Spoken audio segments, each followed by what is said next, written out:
बिस्मिल्लाहिर्रहमानिर्रहीम। आज हम बात करेंगे वफाक और सिंध की एक बार फिर लड़ाई हो गई है और इस लड़ाई के पीछे कौन है। इमरान खान साहब ने क्यों जनाब अली ज़ैदी साहब को गो अहेड दिया और फिर वो मुतहर्रिक हुए और 2017 से ऑनवर्ड उन्होंने इस सारे मामले को टेकअप किया और उन्होंने बार बार चीफ सेक्रेटरी सिंध को ख़त भी लिखे और इस JIT की डिमांड की। सिंध हुकूमत ने ये JIT उस पब्लिक नहीं की थी, इसके पब्लिक ना करने के पीछे चंद वजूहत थी। वो कौन कौन सी वजूहत थी ये भी मैं आपको बताऊंगा और फिर ये भी बतलाऊंगा कि उज़ैर बलोच का पीपल्स पार्टी के साथ क्या ताल्लुक़ था और पीपल्स पार्टी किस तरह से अपने इस ताल्लुक़ को ऑन करती रही और फिर आज जब JIT की रिपोर्ट पब्लिक हो गई है और इसके बाद की जो सूरत हाल है जिसमें अली ज़ैदी साहब ने ये कहा है कि जनाब ये JIT टेम्पर की गई है, ये टेम्पर हुई है नहीं हुई, इसके पीछे किसने कौन सा क्या किरदार अदा किया, इसके ऊपर भी बात करेंगे। अभी फिलफौर जो चीज़ समझने की है वो ये है कि उज़ैर बलोच कौन थे। उज़ैर बलोच बुनियादी तौर पर लियारी गैंग वॉर के जो है वो मेन सरगना थे और इन्होंने अमन कमेटी के नाम से एक कमेटी बनाई थी और इस कमेटी को ऑन करते थे और उस वक्त के वज़ीर दाखिला जुल्फ़िकार मिर्ज़ा साहब ने पब्लिकली ये ऑन भी किया, मुख्तलिफ इंटरव्यूज़ को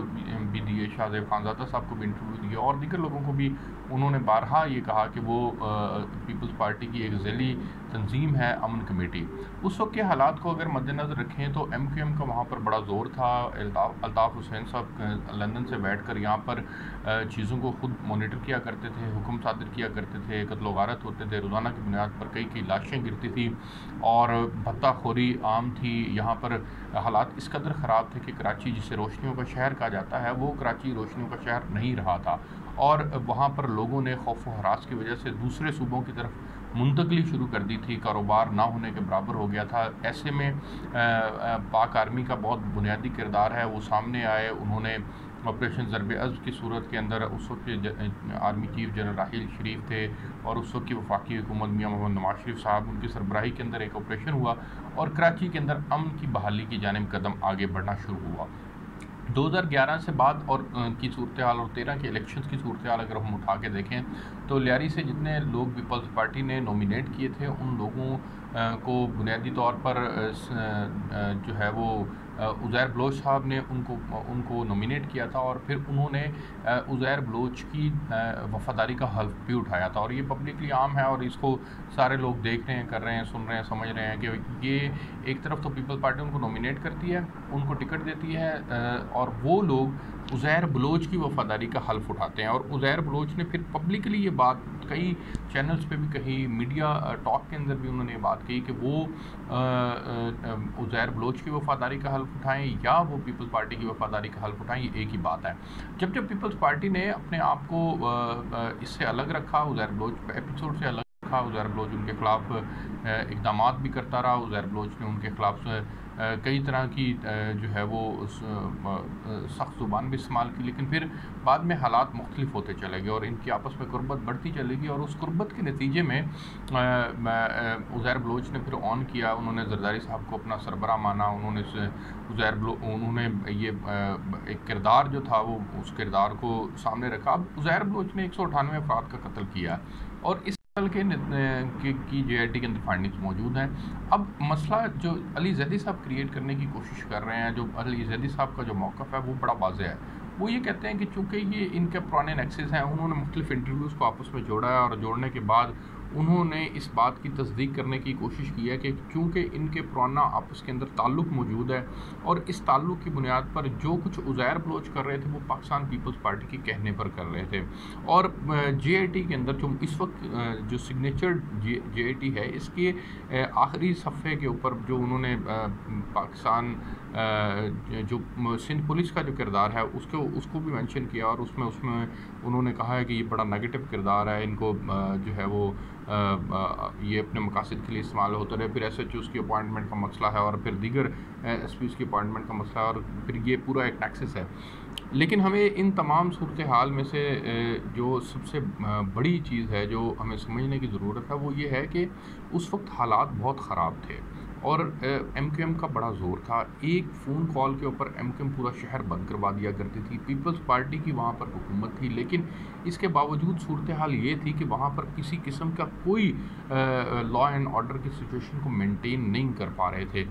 जो वो मेंटेन ना होने की बुनियादी वजह वहाँ पर एमक्यूएम का किरदार था। एमक्यूएम बहुत ज़्यादा ताकत के अंदर थी और ज़ाहिर है उसको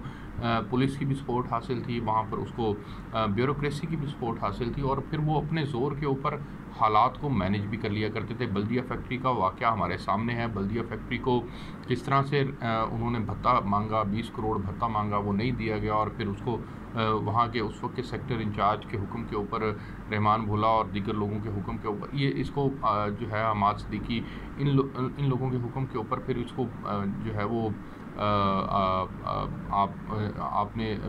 259 लोगों की जानें ले ली। तो ये एक नेक्सस है जो उस वक्त के हालात में मौजूद था और उस नेक्सस को फिर तोड़ने के लिए जुल्फ़िकार मिर्ज़ा की सरपरस्ती के अंदर अमन कमेटी कायम होती है। अमन कमेटी को वो ऑन करते हैं, उसको लाइसेंस देते हैं, कई लाख लाइसेंस देते हैं और वो ये तक कहते हैं कि अगर उन्हें दोबारा से लगा दिया जाए तो वो 5 लाख तक लाइसेंस जो हैं वो उनको दें।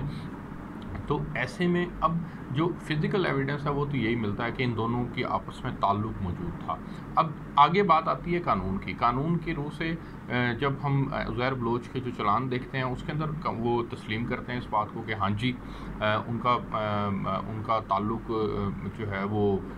पीपल्स पार्टी के बड़ों से रहा है, जिसमें फ़रियाल तालपुर साहिबा जो हैं वो मेन हैं। एक दावत का भी जिक्र किया जाता है जिसके अंदर फ़रियाल तालपुर साहिबा को वो कुरान पाक का हदिया पेश कर रहे हैं, जिसको फ़रियाल तालपुर साहिबा ने एक जगह पर ये कहकर डिनाई किया था कि जी, एक इंटरव्यू के अंदर, कि जी देखें, मुझे तो बेशुमार दुनिया लोग मिलने आते हैं और कौन मुझसे तस्वीर उतरवा रहा है, कौन नहीं उतरवा रहा। सईद गनी साहब भी उसके अंदर मौजूद थे। सईद गनी साहब ने कहा कि वहाँ वो एक इवेंट उज़ैर बलोच का नहीं था, बल्कि उस वक्त के जो MPs थे उनकी और MNAs, उन्होंने एक दावत का एहतमाम किया था जिसमें उज़ैर बलोच साहब भी इन्वाइटेड थे, हम भी इन्वाइटेड थे और हम वहाँ पर पहुँचे थे।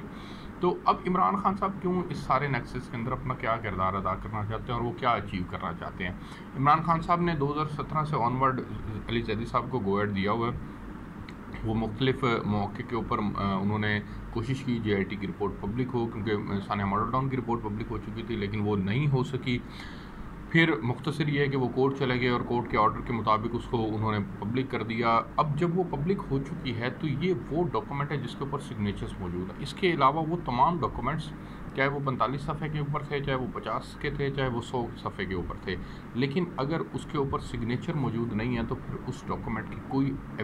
कोई उस डॉक्यूमेंट का जो है वो हम उसके ऊपर एतमाद नहीं कर सकते कि वो ऑथेंटिक डॉक्यूमेंट है। उसके ऊपर सिग्नेचर होना बहुत ज़रूरी है।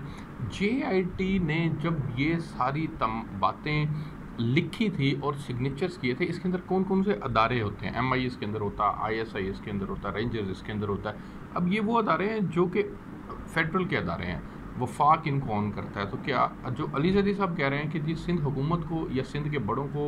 जरदारी साहब को, बिलावल साहब को, या उस वक्त की जो शर्जील मेमन साहब हो गए, अब्दुल कादिर पटेल साहब हो गए या दीगर लोगों को, क्या इन सब को बचाने के लिए ये वफाकी अदारे भी आगे बढ़े? मैं ये समझता हूँ कि हमारे वफाकी अदारे, इनका बड़ा पॉजिटिव रोल है। इन वफाकी अदारों ने कभी भी जो है वो इम्पार्शल हैं, ये गैर जानिबदार हैं ये, और इन्होंने कभी भी जानिबदारी का मुजाहरा नहीं किया। और बिलखुसूस इन मौक़े के ऊपर, जिन मौक़ों के अंदर आपको ये लगे कि कोई बड़ी पॉलिटिकल पार्टी इस बात की सपोर्ट करती है कि मुल्क के अंदर अमन ख़राब हो और वो किसी और मुल्क से फ़ायदा उठाएं। अच्छा, अब इस रिपोर्ट को पब्लिक ना करने के पीछे एक रीज़न थी। उज़ैर बलोच साहब ने ईरान के साथ अपना एक ताल्लुक़ जो है वो कायम किया हुआ है। इस रिपोर्ट के अंदर लिखा हुआ है कि वो हाजी नासिर साहब थे, उनके ज़रिए से वहाँ ईरानी हुकाम से मिले और उनको फ़ौज के मतलब कुछ इन्फॉर्मेशन दी। तो फिर इनका ट्रायल फ़ौजी अदालत के अंदर हुआ और हमारी इतलात के मुताबिक इनको 12 साल के करीब अब सज़ा भी हो चुकी है और फिर इनको अब मुंतकिल कर दिया गया है कराची की जेल के अंदर। और कराची की जेल के अंदर अब वो 198 केसेस, कत्ल के मुकदमे हैं या कहीं बत्ताखोरी लेने के मुकदमे हैं या दीगर मुकदमात हैं, उनमें अब उज़ैर बलोच का ट्रायल होगा और उस ट्रायल के नतीजे में फिर वो सज़ाएँ वो अलग से हैं। तो ये कहना कि जी सिंध हुकूमत किसी वजह से कोई जानबूझकर जो है वो इससे किनारा कर रही थी, इससे बचना चाह रही थी, तो उसके पीछे जो रीज़न थी वो मैंने आपके सामने रख दी। दूसरी बुनियादी तौर पर अब ये कि इमरान खान साहब को इसका पॉलिटिकल फ़ायदा लेना चाहते हैं। वो चाहते हैं कि एक बार फिर सियासत जो है वो गर्म रहे, जबकि सिंध हुकूमत का मानना ये है कि नहीं, ये ऐसा नहीं है। हो ये रहा है कि चूँकि ये एक नाअहल हुकूमत है, इनको काम करना आता नहीं है। ये जो मुल्क की हालात हैं, जो इकॉनमी के हालात हैं, उनके अंदर ये चाहते हैं कि आवाम की तवज्जो मुख्तलिफ इशूज़ के ऊपर रहे और इनकी अपनी परफॉर्मेंस के ऊपर बात ना हो। तो ये आने वाला वक्त अब तय करेगा, लेकिन अब तक के लिए इमरान खान साहब की मुकम्मल सपोर्ट, मुकम्मल हमायत हासिल है अली जैदी साहब को, और मुकम्मल हमायत के नतीजे के अंदर अली जैदी साहब जो हैं वो आगे बढ़ रहे हैं। और इसका जो नतीजा निकलेगा वो नतीजा बहुत बड़ा भयानक होगा। अगर इसी तरह से ये आपस के अंदर वफाक और सूबों की लड़ाई जारी रही, या बिलखुसूस जिस तरह से 18th अमेंडमेंट की बात की जाती है कि जी 18th अमेंडमेंट के अंदर चूँकि सिंध जो है वो बिलखुसूस पीपल्स पार्टी उसकी बहुत बड़ी हामी है, क्योंकि वो ख़ुद लेकर आए थे और वो इसकी छेड़छाड़ नहीं चाहते, जबकि वफाक जो है वो छेड़छाड़ चाहता है। तो ये 18th अमेंडमेंट के ऊपर भी कोई दबाव में लाने की एक जो है वो कोशिश हो सकती है वफाक की जानिब से अली जैदी साहब के ज़रिए से। ये तमाम बातें हैं, लेकिन अगर ये हालात इसी तरह से रहे और इसके ऊपर जिस तरह से अली जैदी साहब ने ये डिमांड किया है चीफ जस्टिस साहब से कि वो इसके ऊपर जो है वो इस मामले को सो मोटो लें, टेकअप करें और इस मामले को देखें, तो ठीक है, जांच पड़ताल होनी चाहिए, उन लोगों को सामने आना चाहिए और वो लोग आके बतलाएं कि हाँ जी उन्होंने चीज़ों को टेम्पर किया है, नहीं किया। अगर उन्होंने किया है तो ज़ाहिर है उनकी अपनी लॉयल्टी जो है वो फिर क्वेश्चन मार्क उसके ऊपर आएगा कि वो कितने लॉयल थे। अगर उन्होंने नहीं किया तो फिर अली जैदी साहब को जो है वो कौम से माफ़ी मांगनी होगी।